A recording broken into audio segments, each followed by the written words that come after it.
Good afternoon. My name is Christie St-John. I am a consultant with accepted.com. I work mainly with MBAs, MBAs, and specialized master's degrees of all kinds, business analytics, marketing, accounting, and finance, as well as a couple of doing Doctor of Business Administration.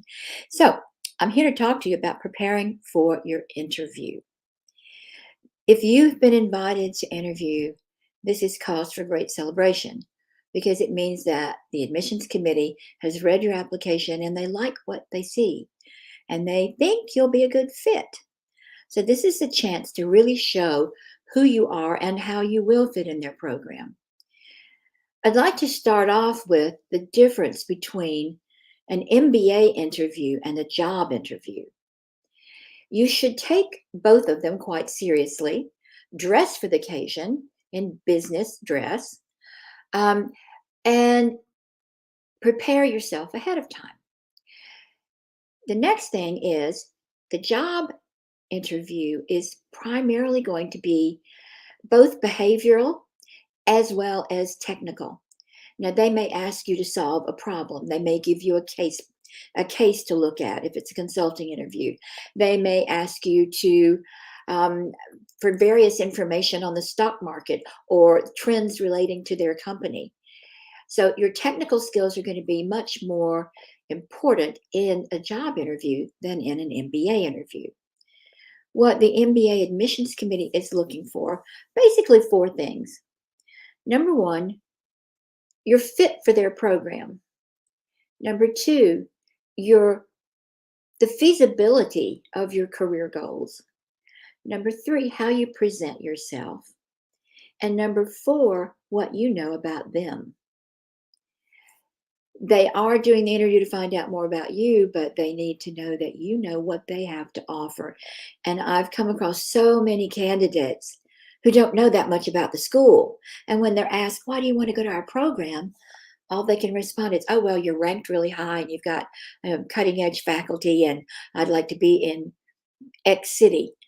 That's not a reason. That is not a reason.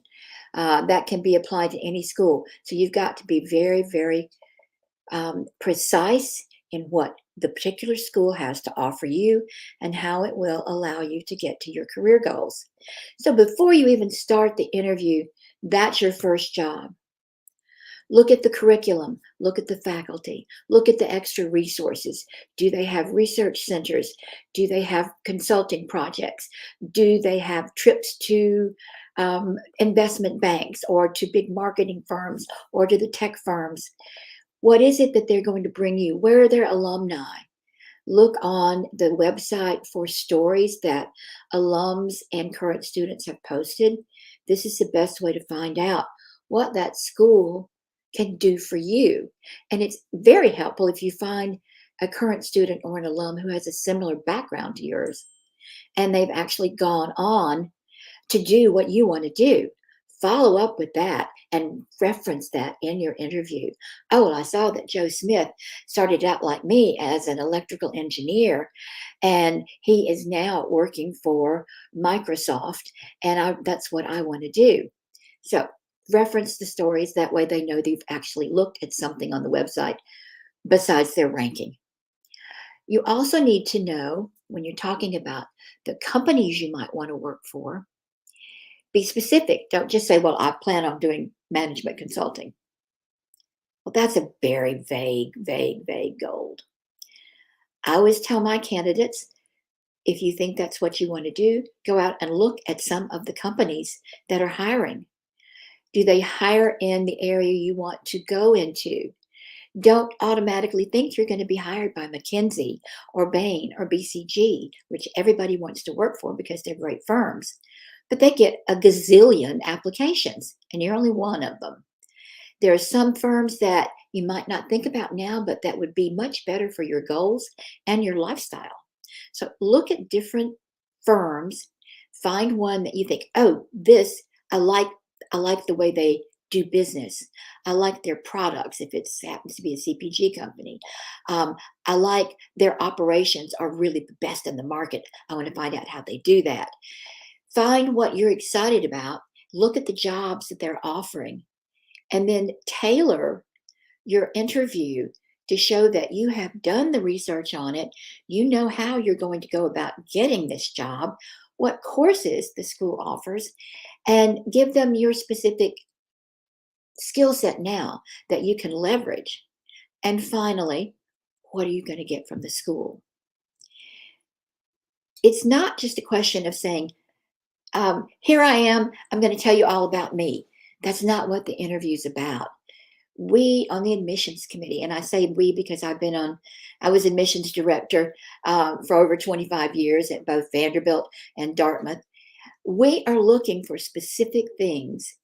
There's no right or wrong answer, but what we're looking for is, do you know what you really want to do? And are your goals reasonable and feasible? If you have no finance experience in your background and you tell me you want to go work for private equity or venture capital or even investment banking, I'm going to want to know why you think you can do that. So as a company, if you get lucky enough to get on their interview schedule, they're going to know, what do you know how to do? I don't have the time to train you. How are you going to bring something to me? So in this give and take relationship, the school wants to know, okay, what can we give you that will be necessary? And secondly, what are you bringing to us that will enhance our community? So these are the things to think about before you get started on your interview. And that's a lot of preparation. Next, you need to make a list of what your skill set is. What do you know how to do? That's A, maybe unique, or B, that is something that this school needs, that your job needs. So make a list of all your accomplishments.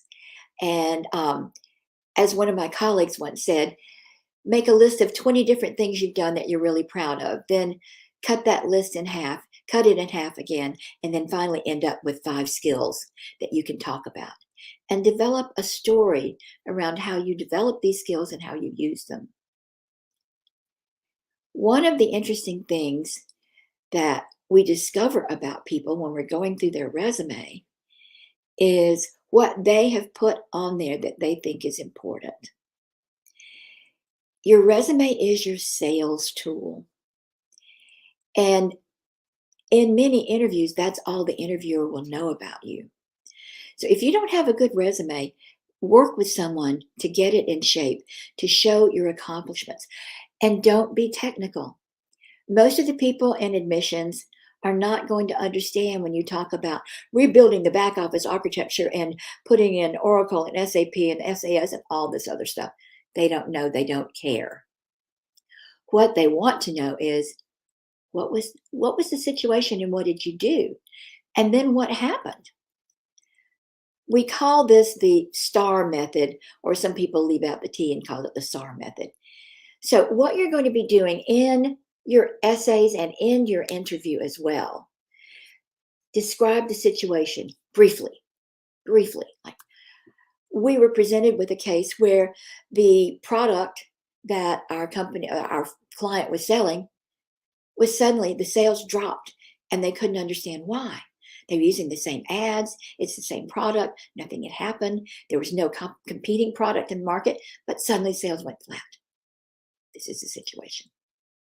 The action will be, what did you and your team do to figure out what was happening?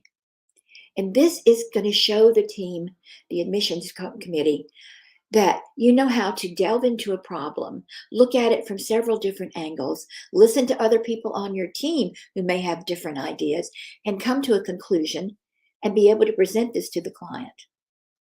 And then once you do that, what was the result? Don't just end with that. Say, oh, well, I did this and blah, blah, blah. You want to say, because we did this, the client discovered that their demographics were all wrong. So we had to target another group of people.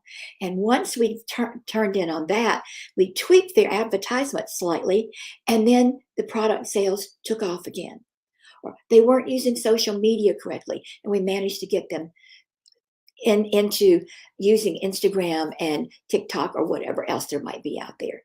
So you got to show that you accomplished the task, but then the result of the task, what happened after that? So we're looking for people who do things, who get things done, not just telling us, well, I was responsible for this and that and the other. No, being responsible for something doesn't mean you actually did it. So we want to see you in action. We want to know that you've shown initiative. Now, you might be given any range of questions. So I want to give you a few. Well, first of all, I should go back and say there are going to be 3 or 4 different kinds of interviews that you might have. The first one is the blind interview, where your interviewer has no information about you other than your resume. This is the majority of the case when you are interviewing A, with a student, or B, with an alum of the program. They will only have your resume because the school is not going to give out your personal private information. Sometimes the admission staff as well, who's interviewing you, will only have your resume. They don't want to be biased if they know your GMAT score or if they know what your recommenders said about you. It could lead to a little bias. And you're going, oh, they're 780 GMAT. Well, I want to really like this person when I'm thinking, he really has no personality. He's dull. I don't see him fitting in here, but I'm going to try to make him do this anyway. Well, we want to avoid that.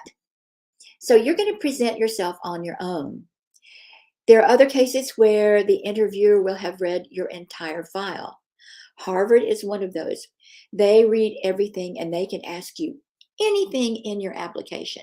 It could be even a sentence like, well, I used to play pickleball and I was a champion for that. They might say, well, so why did you stop? Are you still playing? What do you do? How did you learn? They can ask you anything. If you're an international student, they're going to say, well, so tell me about how things are in your country. What's the economy like? What trends do you see in social media there? What trends do you see in investment banking there? So it's not just as simple as knowing who you are. And then the third kind could be a case presentation. A lot of European schools like to give you a case to do, and occasionally their faculty member will be doing the interview. If you don't know how to do a case presentation correctly, we have blogs on our website, accepted.com, that can help you with that. I'm not going to go into that too deeply right now, but especially if you're applying for a consulting job, you could expect a case interview.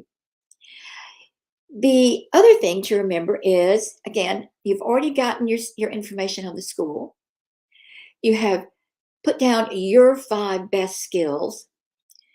You've figured out what kind of job you're going to tell them you want and why they're going to help you and what skills you have to get there. The next thing the school is looking for is fit with their culture and their values. And this is a really difficult thing to understand if you haven't visited the school and been there to be around the students and watch their interaction in class with the professors, etc. So I think that one of the things that is very helpful these days, this is one of the good things that came out of COVID, and that is virtual presentations. So the schools are all doing admissions presentations. They often have student presentations to talk to you about, this is my daily life, this is what I do. They have alumni presentations, and the alums will say, well, when I started out, I didn't know what I wanted to do, and I went down the wrong path, and then I discovered this is my passion, and this is how I got to where I am now. You will have the students talking about the clubs they're in, about the treks they've been on. And this helps you understand what the school's all about. What kind of people go there? There's a lot of times, my philosophy is that you end up in the right school for you because those are the values that you share as well. Talk to the students. Every school out there has student ambassadors. And you're really doing yourself a disservice if you don't reach out to them. They've volunteered to talk to prospective students and tell you about anything. It could be like, well, what's life really like in Nashville? Or what's life really like? How expensive is it to live in San Diego? What is there to do in Austin? they'll tell you these things. They'll tell you the fun things that they do. They'll tell you about the clubs they're in. This gives you a much richer interview because you can talk about things that you are excited about too. When you're excited about something, your demeanor will change. You become more animated and you can show the school, I'm really excited to be at your school because you've got this and you've got this. And I've talked to these students and they've told me all about this. Okay. Now, word of caution, you don't want to go too far off focus because listen to what they're asking you. So now let's switch from the kind who's interviewing, the kind of interview you might get, to typical behavioral questions that you will get. The first one that most people really trip up on is very simple. Tell me about yourself, or walk me through your resume. I've had candidates who have started back in elementary school and gone all the way through, and they have taken up almost the entire 30-minute interview just telling me about them, which means I didn't get a chance to ask all the other questions I've got. They haven't told me what they know about my school. They haven't shown me who they are, what their interests are, maybe. They've only talked about work.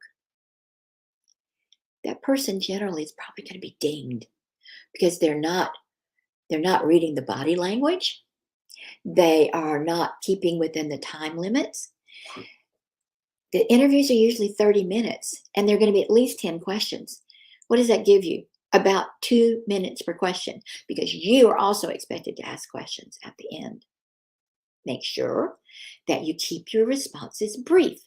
So when somebody says, tell me about you, they're not specifically asking about your job. They are asking about, why did you decide to go to this school? Why did you decide on this major? How did you get your first job? What did you like about it? Now, you're thinking, oh my gosh, how am I going to tell them that in 2 or 3 minutes? You can do it if you practice enough.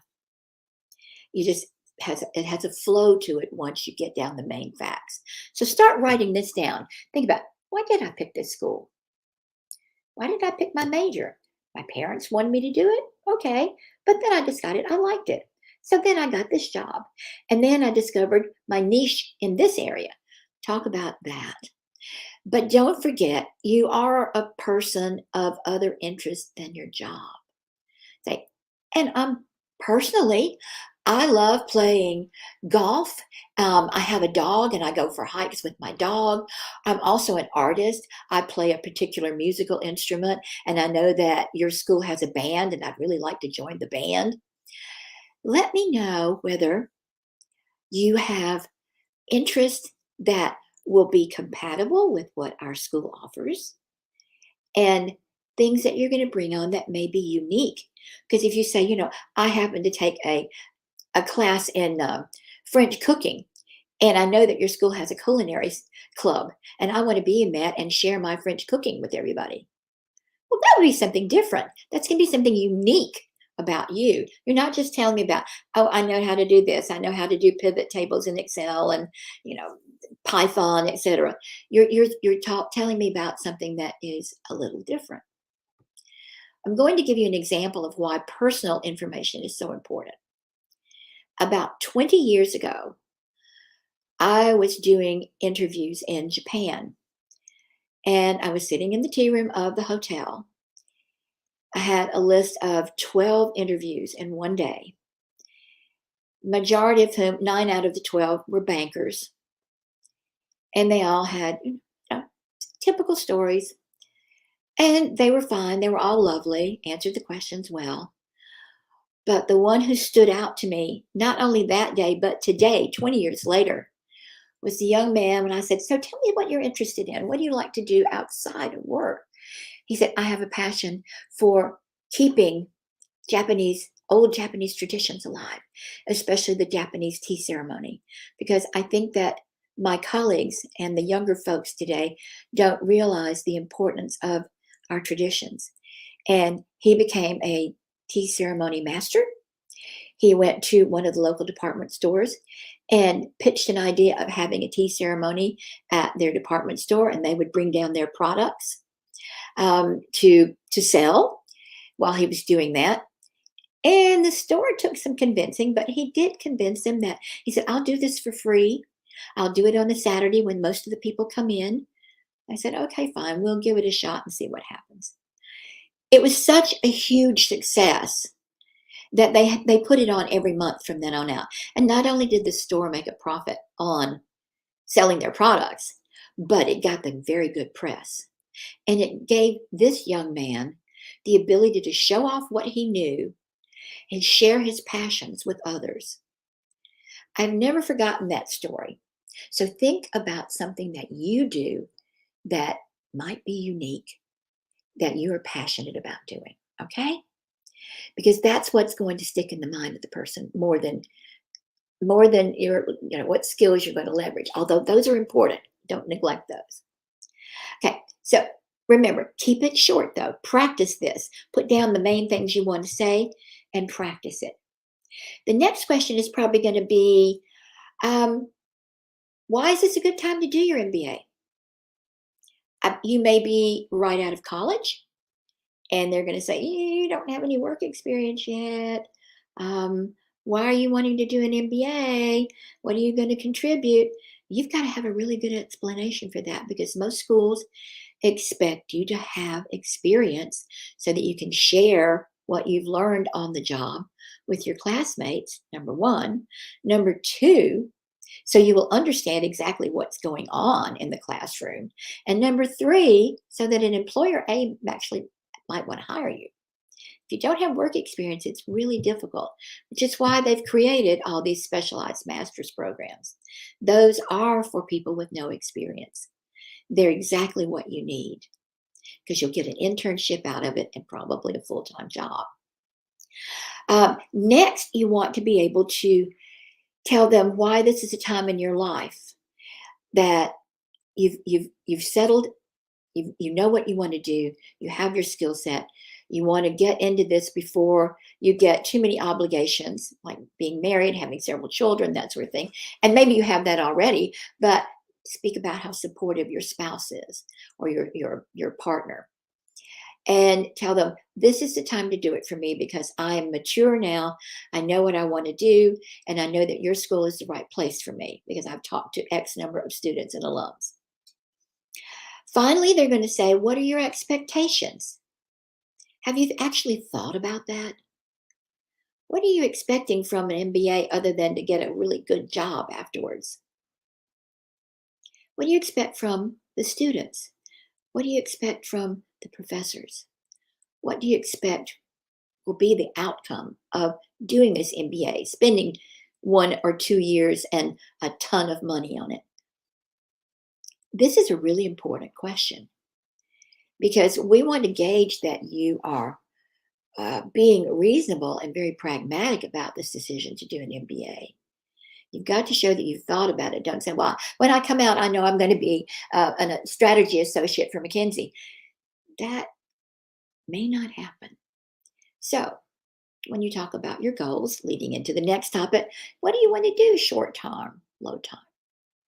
Would you be able to tell them briefly why you have a short term goal, why this company is the one you want to work for, and what skills you have now and what skills you'll get from the program? Can you do that in 2 minutes? If not, practice it. Again, if you've done your research on the company and you're excited about it, like if I can say, I've eaten Campbell's soup since I was a little kid. And when I hear the name Campbell's soup, it brings a warm, fuzzy feeling to me. And I've always admired their marketing, and I admire whatever else it might be, that they're a stable company, and you can give a few facts about what you've seen online about them, about their annual reports and that sort of thing, and the training that you get. And you can even maybe say, I know a couple of people who work there who've told me what they like about it. This would fit me. Why am I focusing so much on what your career goals are in an admissions interview? Do we want to get rid of you quickly? Yes, we do. We want to, after that 2 years, we want to see you out in the world doing things. But we also have career people occasionally on the admissions committee. If they don't think they can get you the kind of job you're asking for. If they don't think you have the experience for it or the personality fit for it, they're going to vote you down to admitting you. You don't want that to happen. So show that you are ready, that you've thought about this. We get so many people. I mean, I'm using this as an example because I just had this happen last week. An IT engineer. I want to be a product manager for a Microsoft or Amazon. So does everybody else. What kind of skills are you bringing to this? Why them? What product? Dig down into this. Don't be vague about your career goals. Don't be vague about why you want to go to the school either. This is a chance to really show them that I'm a serious candidate. I want to go to your school because it is renowned for producing people who go into consulting and who are successful in it. And I want to be successful. I know where I want to go. I've followed some of your alums, whatever the case may be. Okay. Other things that you may be asked outside of your career goals are going to be behavioral type questions. And that's going to be maybe, tell me about a time when you led a team and your team members were not participating. They were not doing what they needed to do, and you had to motivate them. Well, again, think about what you did as well as if you had to get help. That's okay. If you come up with the thing, I was new in this role of being a leader, and I just couldn't get these people to fall in. And so I had to ask my manager, what's the best way of getting people excited about doing this project? That does not look badly on you. You don't know everything at this point in your career. In fact, you'll never know everything. So get over that idea. Asking for help is a sign of maturity. Now, asking for help on every single thing you do, no, that means you're afraid. But asking for help when you really don't know something is the surest way not to get into trouble and to find out the right way to proceed. So you can talk about that. Talk about, I had to figure out somebody on the team, there was discord from one person. I had to figure out how to get that one person back into the groove. So did you take them out, get to know them personally, try to figure out, are they having personal problems? And this is what you're going to explain, because we want to know how you handle that sort of situation. You're not always going to be on a team where you get to choose your members in the real world or in business school. If you're in a company and the boss's son or daughter happens to be on your team and they're a real layabout who's doing nothing and think they can get by just because they are the boss's son or daughter, you're going to have to deal with that because it's going to destroy the morale of your team. Think about how you would do that. If you haven't had that situation yet in your job, think back, maybe something like that happened if you did a team sport or in college in a group project, on a volunteer project you're doing. And that's usually a very good source of trying to motivate people, because if you're volunteering, you're not being paid for it. You're doing it out of the goodness of your heart when and if you have the time and the motivation to do it. So if you've had to lead volunteers, those are excellent sources for stories about how to help people become motivated to get behind a task that has to be done. Threats are not a good idea. I will tell you another funny story about a candidate I interviewed who worked for an automobile company in Europe. And he was in charge of quality control. And I said, so how do you go about getting your team to make sure that they're doing this properly? He said, well, I tell them, when this car comes off the assembly line, you're going to have to drive it. If it falls apart, you're dead. I thought, that's a little extreme, but he was perfectly serious about it. I think that threats are not a good way to get people to start participating. And you've probably had that happen to you at one time. Somebody is saying, you don't do this project right and you're fired. That only makes the situation worse. So think about how you're saying this when you get people motivated. Another good question is, tell me of a time when you were faced with an ethical dilemma. This could have been at school. Maybe you saw someone cheating on an exam. What did you do? Did you stay quiet? Do nothing? Did you report it? Did you report it and then get found out that you were the one who did it and everybody got mad at you? Um, have you had to make decisions at your job when you thought, I don't think this is, I don't think this is the way we need to go. This doesn't sound like a good way to go. I think we're breaking the rules here. We're on the line. And your supervisor says, I don't care. This is what we've got to do. You know, the means to the end. What do you do in that case? I mean, this is going to show them how your mind works, because the honor code at most schools is taken very, very seriously.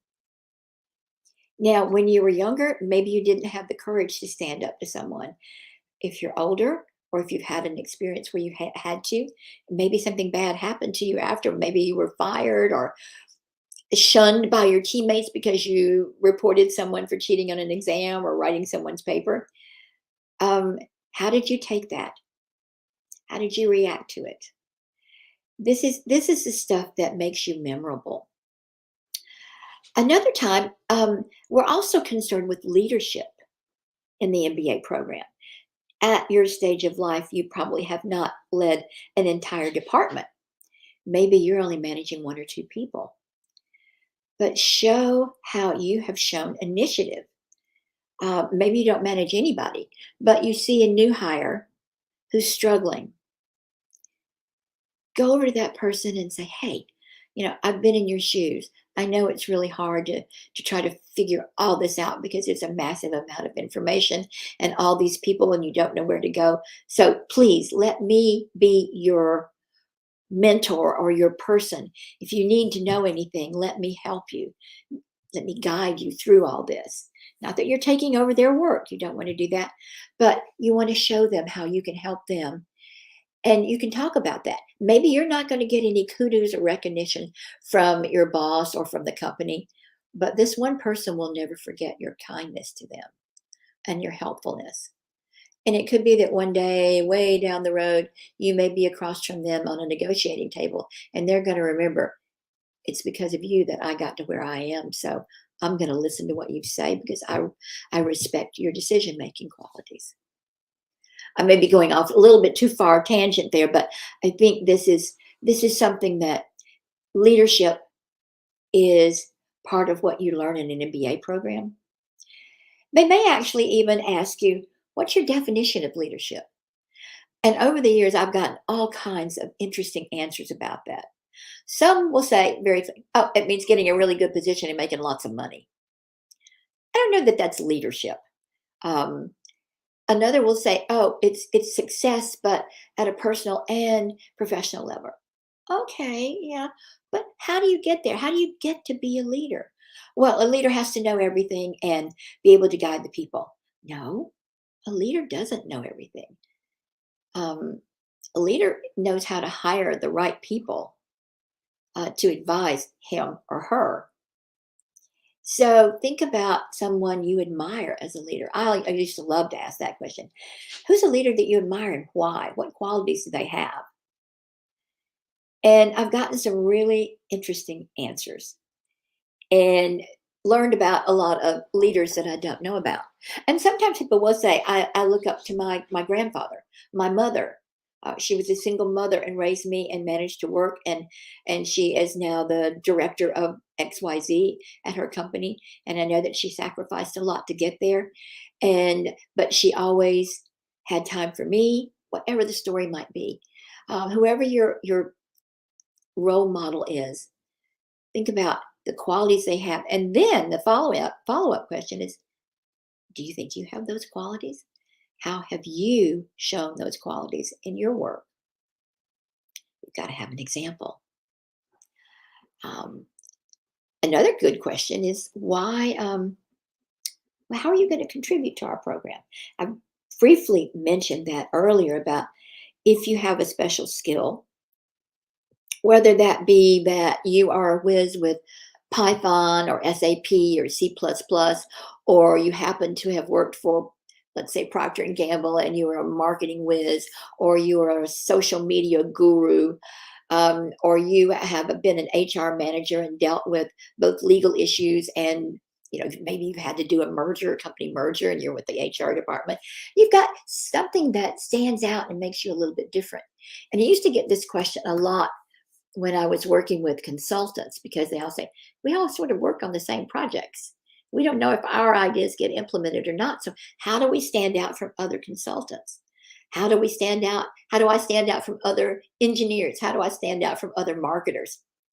And this is where your own sense of passion and your own interests come into the picture, because you're you.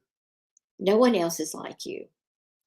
Think about what you have, what you've done, what's important to you, and be able to create a story out of that that will relate to the question of what are you going to bring to our program, but also give them another dimension of who you are. And it's not all about work. You've heard me say this several times now, because we want to know who you are as a person. You are not your job. So what do you do outside of work that makes you interesting? And why do you do it? I'm not necessarily talking about your extracurricular activities, but since that's the next thing on my list, that is something that is important. Now, realize that schools understand if you are working if you're, especially at the lower level, and you are working at a very demanding job, you probably don't have time to go out and work for junior achievement or teaching people to read or any of those things. That takes a lot of your time. But do you have the time to go out maybe on a weekend and clean up the beach? Do you have once a month where you can go to a therapeutic writing group and work with kids who have problems and help them with horseback riding? Do you have time to visit elderly people in the hospital? Do you have time to give people lessons in whatever your particular hobby is, whether it's painting or musical instruments? Something like that that takes you out of your work and out of your own interest. How do you do that? How do you share yourself with others? That's what we're looking for. The other thing is, and I always like to ask this question too, and it sometimes throws people off completely, is why should we admit you to our program instead of somebody else? If you don't know what the program's culture is and why that program is the right one for you, you will not be able to answer this question. I would strongly recommend that you sit down and think about that. Okay, why should they admit me over all these other people out there? Well, it's not just because you've got a big GMAT score. It's not just because you think you're going to go to work for McKinsey or whoever. It's going to be because of something that they've seen in you. Your personal values align with theirs. And every school's website will have, if not blatantly out there like Haas and Berkeley does, they will have it very subtly. We believe in innovation. We want students who are excited about the future. So you can say, you can somehow make your story go into what they are, but don't be fake about it. I was working with someone not long ago who was trying to tell his story about why he got into a particular profession. And he sent me a draft and he said, well, this is what I'm going to say, but none of this really happened. I said, how are you going to carry on a fake story? He said, well, I wanted to make it interesting when they started it. So I thought, if I told them when I was a little kid, I started being interested in this. I said, well, A, they probably won't believe it. And B, if you're asked to go back and say, well, what really started that? You're going to have to make up a story on the spot. So do be authentic.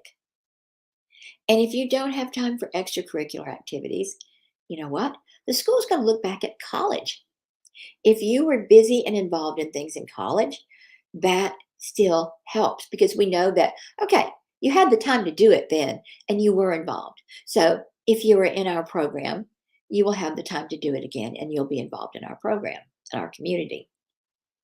And just say to them, I'm sorry, I work 75 hours a week, including weekends.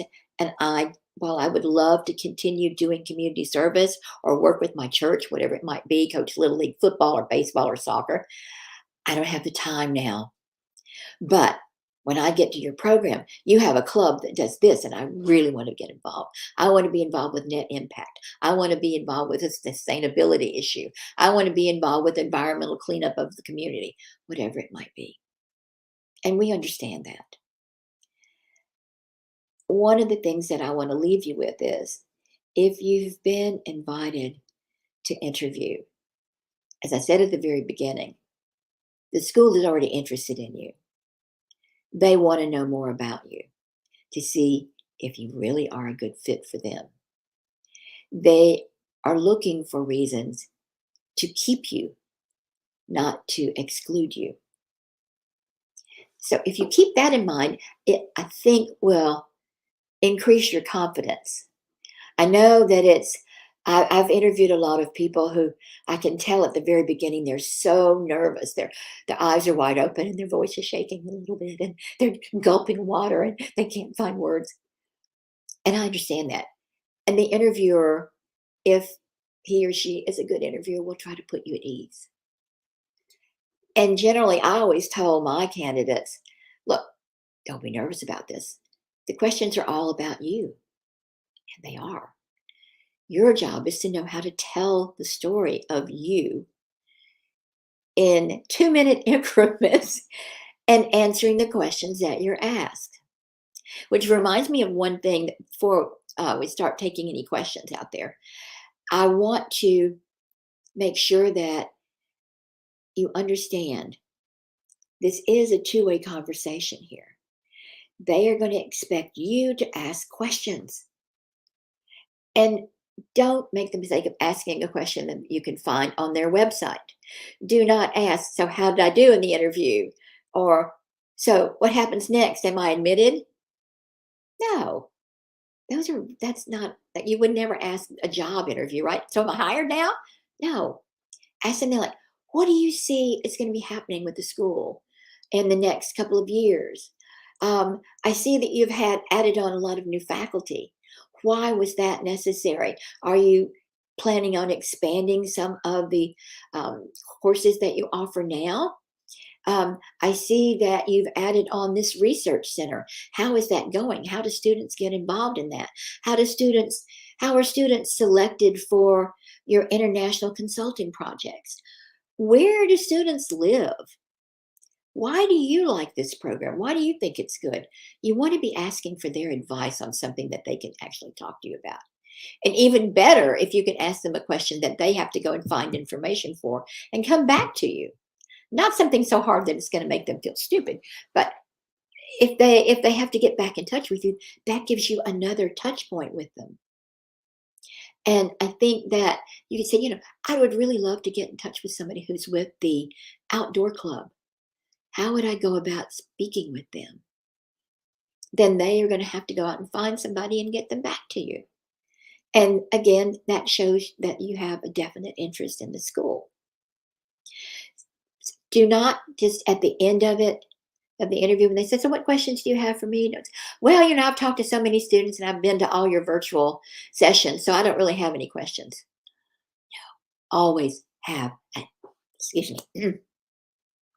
always have at least 2 questions that you can ask them. Even if it's like, what do people do there in the wintertime when you can't get outside if it's 20 below? Or what do you think is the one thing that I should do in the city? Because I've never been there. What do you think is the most important thing to see in this city? You can always find a question like that, a personal question for your interviewer. Some people have asked me, is it okay to do some background on your interview if you know who it is? Of course. You can look at their LinkedIn profile, find out what they're interested in. Maybe you have a shared interest. But you don't want to be overt about it because you don't want them to think you've been stalking them. That's kind of creepy. But for like bringing up a common thread at the beginning, they might say, "Well, I see you play piano." You say, "Yes, I do, and I really enjoy it because it helps me sort of get out of myself." Do you play an instrument? Get a relationship with your interview, and that's going to make you become calmer, and they're going to like you because you want to know them. You're not just there to spout out your story. Another thing, don't get ahead of yourself. If they ask you, "So why do you want to do this MBA?" You're going to be talking about the skills you want to get and possibly your career goals as well. But that's not the point to go into. "I want to work with this company because this and this and this." Say, I have some companies picked out and I think I have everything lined up. I've been talking with people in this company. And then they're going to start probing. "Well, which company? What position? Why do you think you're qualified for that?" Let them do their job of interviewing. Do not take over the interview and start answering questions you think they're going to ask you. Because if you do, you're sort of ruining the whole process. Listen to the question.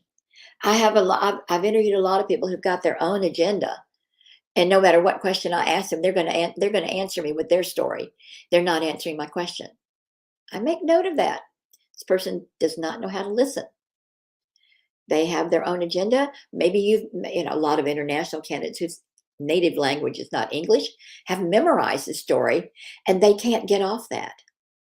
So if you ask them an oddball question, they can't answer it because they haven't memorized the words in English to be able to tell you. And this is sad, but if that's the case, you may not be ready for an MBA. Anyway, I'm going to stop right now because we've only got about 10 or 15 more minutes to go. Does anyone have any questions out there that I haven't gone over? I don't know where the chat thing is here. Abhinav, are you out there with the chat?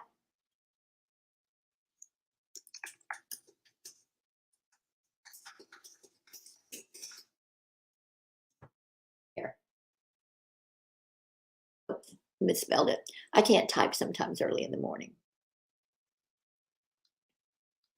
I'm trying to think of anything else that might be important for you while we're waiting. I'm not seeing any questions on the screen. Let me pull down here. Sorry. Open my screen a little bit.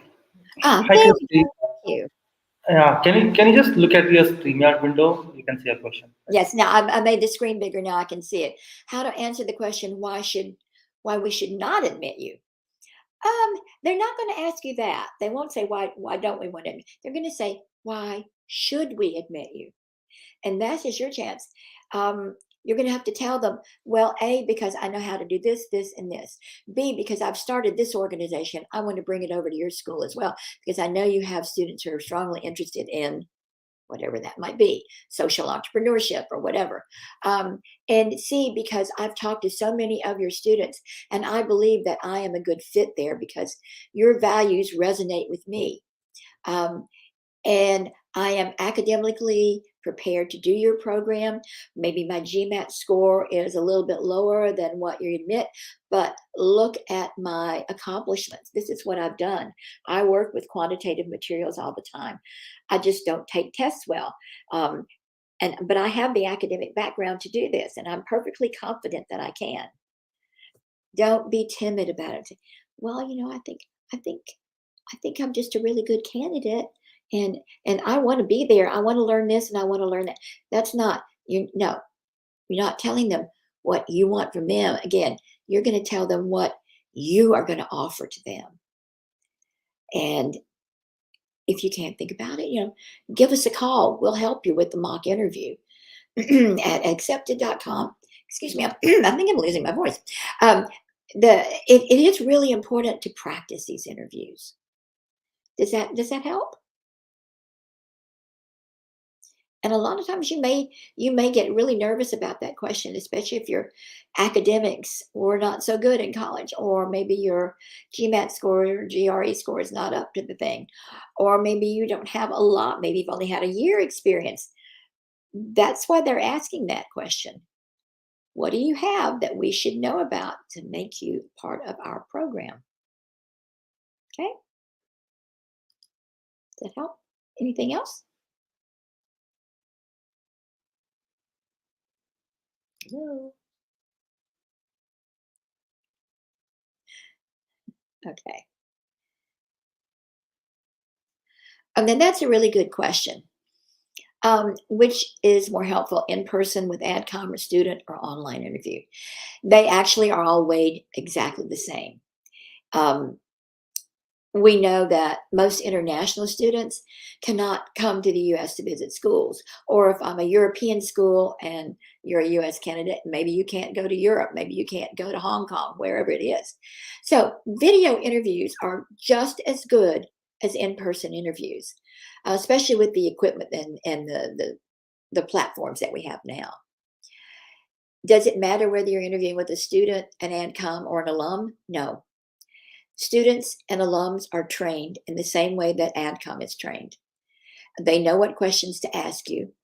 Sometimes the students can be tougher than the AdCom because they may have the same background as you, and they can look at your resume and say, "Huh, I don't really think you've done this. I'm going to probe in this and find out how much you really know about it." So don't put anything that you can't substantiate on your resume. Um, there are other couple. I did forget the team interview because Michigan used to do that, and Wharton still does. On those, they're very different interviews. They're not going to ask you direct questions. They are going to put you in a group, and you have to figure out how to answer what they ask you to do. It's usually a project sort of question. And in that, they're sitting back, they're not looking for the right answer to this problem. They're watching how you interact with other people.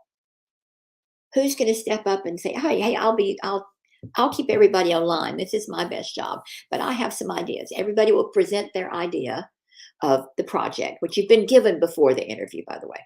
Say, this was my idea of how to do it. This was my idea. This was my idea. Somebody's going to have to take the lead. Who's going to take the lead? Um, who's going to keep you in order? Who is going to be the recorder about your ideas? Who's going to come and say, yes, but who's going to be the devil's advocate? Those are really, they're kind of tough interviews. But again, we do a lot of those at Accepted. We have two people who actually do the mock group interviews. Uh, and we do a couple of them and give you a lot of feedback on it. If you're into one of those and you have not done a mock interview with somebody on it, I would recommend that you do it. If you don't have the money to do it, look online and find out, look at comments that people have talked about doing the mock interviews for Wharton. The group interviews for Wharton. They're really interesting and they're fun to do. And they're fun for the admissions committee to watch. And occasionally faculty will watch too. And what's even better, sometimes they might take your idea and use it. I mean, they ask these for a purpose, right? They want to see how you think, how you act in a group. Are you taking over the group? Or are you somebody who's sitting back and too terrified to say anything? Are you just saying, no, that's a bad idea. That's a bad idea. That's a bad idea. Mine's right.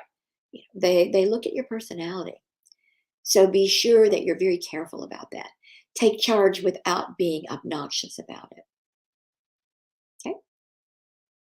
Anything else?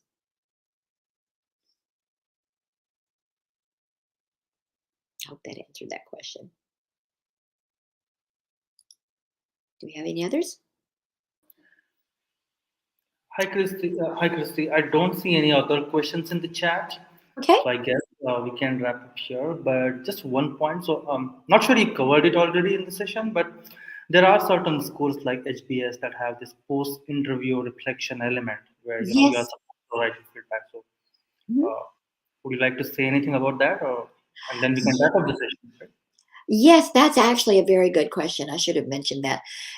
In addition to the Harvard interview, reviewing everything in your application and perhaps asking you any kind of questions, there is also a post reflection. And you have to write an essay about how you felt about the interview. This is not the time to whine and say, oh, I'm so sorry. I forgot to tell you this and I forgot to tell you this. they really do want to know how you felt about the process. Were you asked anything in particular that you thought was not relevant? And maybe you're curious, like, I don't know why you asked me this question, and I've been thinking about it ever since, and I'm trying to tie it down. Was it this or this? Or I felt like my response to your question about the trends in my particular industry, I didn't give you a thorough enough answer on that, um, because I was nervous. And now I want to make sure that you know I do know about this trend and this trend and this trend. Or there was something I meant to tell you about, that's very close to my heart that I'm doing, and you didn't ask me about that. So I want to tell you about it now. That's basically what they're trying to get at. And it's not really a critique, but they want to see if you're self aware. You can say, I felt like I was really well prepared to answer the behavioral questions and the why Harvard question, but I don't know that I did a particularly good job on this question. And after thinking about it, it's something that I realized I should have thought about that. And I have, and this is my response to that. Does does that help? Is bragging about your achievement? That's such a good question because it's really hard to tell somebody about how wonderful you are without sounding like a jerk. Um, so the way to do it is say, well, um, I saw that we lacked a specific platform where all of our projects could be stored so we could go back and not have to reinvent the wheel every time we came up with a situation. And so we were putting them all in an Excel spreadsheet, and that was just so cumbersome. So I came up with an idea of doing this and this, and I demonstrated it to my boss, and she was really excited about it. And she decided she was going to present it to the management team. And because they thought it was a good idea, I went and they they tweaked it a little bit, and I was surprised that they were so happy with the project, and I even got a promotion out of it. You can do it that way by saying that other people praised you, or that you can say, this had been a problem in our company for so long, and something that everybody had looked at, but nobody had the time to deal with it. So I decided one weekend, I'm going to figure this out. And I came up with this solution. And I presented it at a weekly meeting with my team to see what they thought. And everybody said, oh, wow, this is it. Now let's do it. Let's try it out and see. So there's a way to brag about what you've done by bringing other people in on it. Does that help? You don't want to be too modest, though. And you don't want to make it sound like it was the team that did everything. You do want to give your team credit, though. Taking credit for everything yourself is sometimes prejudicial. But you also don't want to make it sound like you don't do anything alone. It's a fine line. Yes. Oh, and there are a couple of schools that were only doing video interviews, and you're not doing an in-person interview. And they're giving you the questions from, oh, what is the name of the company? I can't remember. There are random questions that will come up, and you just have to answer them, and it's like 3 minutes long, maybe only 2 minutes long. Is that as valuable as doing an in-person interview? Well, the schools often think so. If you have done a good application with solid essays, why they're doing that instead of a regular 30-minute interview, it's to see how well you present yourself and how authentic you can be in your answers to 2 or 3 quick questions. A lot of people don't like those, but I'm sorry, get used to it.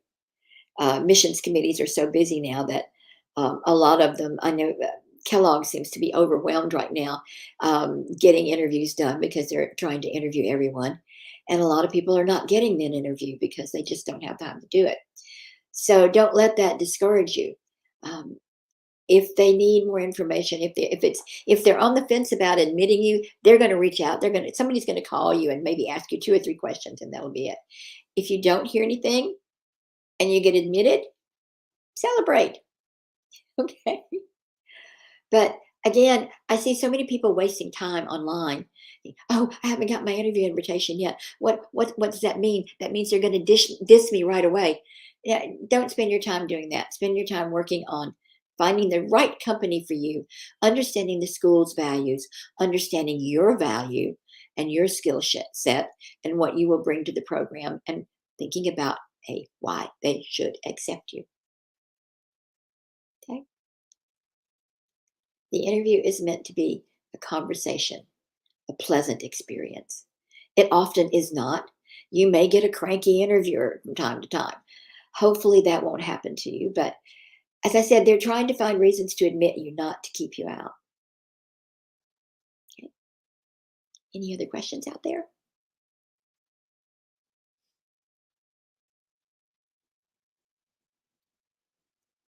Well, I believe that we're almost at the end of our time, correct? If you would like to contact me to help you with mock interview, just write to me at accepted.com. It's Christie.St-John at accepted.com. Happy to help you with it. I've done 25 years of interviews, probably well over 20,000, I think, in my career. And it's one of my, I love doing interviews. So I'd be happy to help you with yours. Thank you. And thank you to GMAT Club for having me on the air for this project program.